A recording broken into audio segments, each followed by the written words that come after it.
ನಮಸ್ತೆ ಸ್ನೇಹಿತರೆ, ನಿಮ್ಮೆಲ್ಲರಿಗೂ ಗುರುಪೂರ್ಣಿಮೆಯ ಹೃತ್ಪೂರ್ವಕ ಶುಭಾಶಯಗಳು.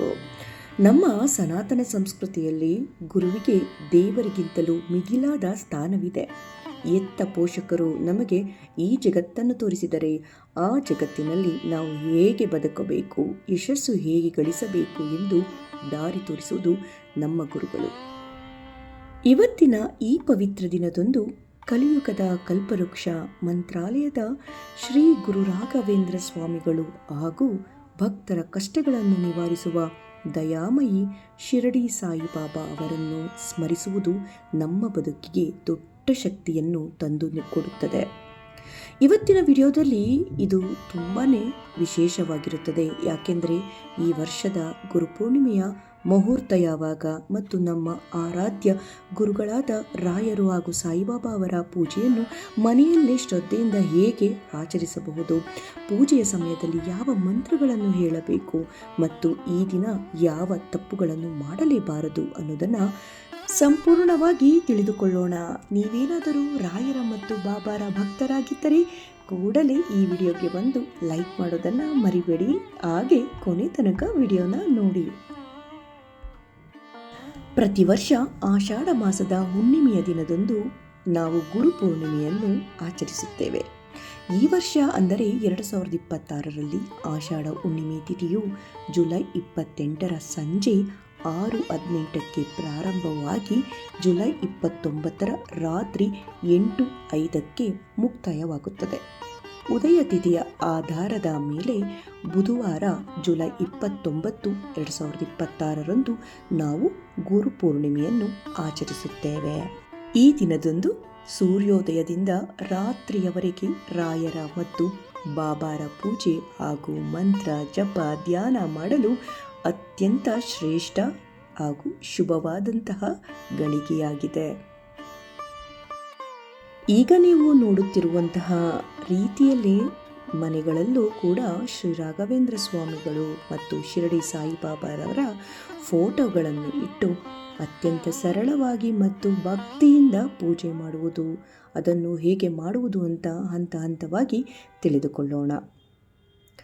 ಗುರುಪೂರ್ಣಿಮೆಯ ದಿನ ಬೆಳಿಗ್ಗೆ ಬೇಗ ಎದ್ದು ಸ್ವಚ್ಛವಾಗಿ ಸ್ನಾನ ಮುಗಿಸಿಕೊಂಡು ಶುಭ್ರವಾದಂತಹ ಬಟ್ಟೆ ಅಥವಾ ಮಡಿ ಬಟ್ಟೆಗಳನ್ನು ಧರಿಸಿ ಹಳದಿ ಅಥವಾ ಬಿಳಿ ಬಣ್ಣದ ಸಾತ್ವಿಕ ಬಟ್ಟೆಗಳನ್ನು ಧರಿಸುವುದು ಕೂಡ ತುಂಬ ಶ್ರೇಷ್ಠ. ಇದ್ದರೆ ಹಳದಿ ಮತ್ತು ಬಿಳಿ ಬಣ್ಣದ ವಸ್ತ್ರವನ್ನು ಧರಿಸಿ ನಿಮ್ಮ ದೇವರ ಕೋಣೆಯಲ್ಲಿ ಶ್ರೀ ರಾಘವೇಂದ್ರ ಸ್ವಾಮಿಗಳು ಹಾಗೂ ಶಿರಡಿ ಸಾಯಿಬಾಬಾ ಅವರ ಭಾವಚಿತ್ರಗಳನ್ನು ಇರಿಸಿ, ಅಥವಾ ಯಾವುದಾದರೂ ಸರಿ ಗುರುವಿನ ಫೋಟೋ ಇದ್ದರೆ ಅದನ್ನು ಇರಿಸಿ. ನಂತರ ಇಬ್ಬರು ಗುರುಗಳಿಗೂ ಹಳದಿ ಮತ್ತು ಕೆಂಪು ಬಣ್ಣದ ಸುಂದರವಾದ ಹೂವಿನ ಹಾರಗಳನ್ನು ಹಾಕಿ ಅಲಂಕರಿಸಿ ಹಳದಿ, ಚಂದನ ಮತ್ತು ಕುಂಕುಮದಿಂದ ಭಕ್ತಿಯಿಂದ ಹಣೆಗೆ ತಿಲಕವನ್ನು ಇಡಿ. ಫೋಟೋಗಳ ಮುಂದೆ ತುಪ್ಪದ ದೀಪಗಳನ್ನು ಸಾಲಾಗಿ ಹಚ್ಚಿ ಉತ್ತಮ ಸುಗಂಧವಿರುವಂತಹ ಧೂಪವನ್ನು ಅರ್ಪಿಸಿ. ನೈವೇದ್ಯವಾಗಿ ಬಾಬಾರಿಗೆ ಹಾಗೂ ಗುರುಗಳಿಗೆ ಪ್ರಿಯವಾದಂತಹ ಹಣ್ಣುಗಳನ್ನು ಅರ್ಪಿಸಬಹುದು. ಅಂದರೆ ಬಾಳೆಹಣ್ಣು, ದಾಳಿಂಬೆ ಹಣ್ಣು, ಇನ್ನೂ ಅನೇಕ ವಿಧವಾದಂತಹ ಹಣ್ಣುಗಳನ್ನು ಅರ್ಪಿಸಬಹುದಾಗಿದೆ. ಹಾಗೆ ಮನೆಯಲ್ಲಿ ಮಾಡಿದಂತಹ ಸಾತ್ವಿಕ ಸಿಹಿ ತಿಂಡಿಗಳನ್ನು ಕೂಡ ಅರ್ಪಿಸಬಹುದು. ಅಂದರೆ ಲಡ್ಡು, ಕಡಲೆಬೇಳೆಯ ಪಾಯಸವಾಗಲಿ, ಅನ್ನದ ನೈವೇದ್ಯವಾಗಲಿ ನೀವು ಸಮರ್ಪಿಸಬಹುದಾಗಿದೆ. ಹಾಗೆ ಈ ದಿನ ಏನಾದರೂ ಮುಡುಪು ಕಟ್ಟಬೇಕು ಅಂತ ಅನಿಸಿದರೆ ಖಂಡಿತ ಕಟ್ಬೋದು. 21 ರೂಪಾಯಿಗಳನ್ನು ಗುರುಗಳನ್ನು ಧ್ಯಾನಿಸುತ್ತಾ ಏನನ್ನು ಸಂಕಲ್ಪ ಮಾಡಿಕೊಂಡಿದ್ದೀರೋ ಅದನ್ನು ಮನಸ್ಸಿನಲ್ಲಿ ಸಂಕಲ್ಪ ಮಾಡಿಕೊಂಡು ನೀವು ಗುರುಗಳ ಹೆಸರಲ್ಲಿ ಮುಡುಪನ್ನು ಕಟ್ಬೋದಾಗಿದೆ. ಇನ್ನು ಕೊನೆಯದಾಗಿ ಗುರುಗಳಿಗೆ ಆರತಿಯನ್ನು ಮಾಡಿ ನಂತರ ಮಂತ್ರಗಳನ್ನು ಜಪಿಸಿ. ಈಗ ನಾನು ಕೆಲವು ಮಂತ್ರಗಳನ್ನು, ಸರಳವಾದಂಥ ಮಂತ್ರಗಳನ್ನು ಹೇಳ್ತಾ ಇದ್ದೀನಿ. ಇದನ್ನು ಹೇಳಿಕೊಂಡು ಗುರುಗಳ ಹತ್ರ ನೀವು ನಿಮ್ಮೆಲ್ಲ ಇಷ್ಟಾರ್ಥಗಳನ್ನು ನೆರವೇರಿಸಲು ಹಾಗೆ ಕಷ್ಟಗಳನ್ನು ದೂರ ಮಾಡಲು ಕೇಳಿಕೊಂಡು, ಏನನ್ನು ಕೇಳದಿದ್ದರೂ ಸಹ ಗುರುಗಳಿಗೆ ಅರ್ಥವಾಗುತ್ತೆ ಅಲ್ವಾ? ಆದ್ದರಿಂದ ಗುರುಗಳನ್ನು ಭಕ್ತಿ ಭಾವದಿಂದ ಧ್ಯಾನಿಸಿ. ಈಗ ನಾನು ಕೆಲವು ಮಂತ್ರಗಳನ್ನು ಹೇಳ್ತಾ ಇದ್ದೀನಿ. ಮೊದಲನೆಯ ಮಂತ್ರ ಶ್ರೀ ಗುರು ರಾಘವೇಂದ್ರ ಸ್ವಾಮಿಗಳ ಮಂತ್ರ. ಇದು ಶ್ರೀ ಗುರು ರಾಘವೇಂದ್ರ ಸ್ವಾಮಿಗಳ ಭಜನೆ ಅಲ್ವಾ? ಇದನ್ನು ಕೇಳೋಣ. ಓಂ ಪೂಜ್ಯಾಯ ರಾಘವೇಂದ್ರಾಯ ಸತ್ಯಧರ್ಮರತಾಯ ಚ ಭಜತಾಂ ಕಲ್ಪವೃಕ್ಷಾಯ ನಮತಾಂ ಕಾಮಧೇನವೇ. ಇದನ್ನು ನಿಮಗೆ ಎಷ್ಟು ಬಾರಿ ಸಾಧ್ಯವೋ ಅಷ್ಟು ಬಾರಿ ಜಪಿಸಿ. ನಂತರ ಶಿರಡಿ ಸಾಯಿಬಾಬಾವರ ಮಂತ್ರ ಓಂ ಸಾಯಿರಾಮ್ ಓಂ ಸಾಯಿನಾಥಾಯ ನಮಃ. ಹಾಗೆ ಮೂರನೆಯದು ಜಗತ್ತಿನ ಎಲ್ಲ ಗುರುಗಳಿಗೆ ಸಲ್ಲಿಸುವಂತಹ ಶ್ಲೋಕ ಕೇಳೋಣ.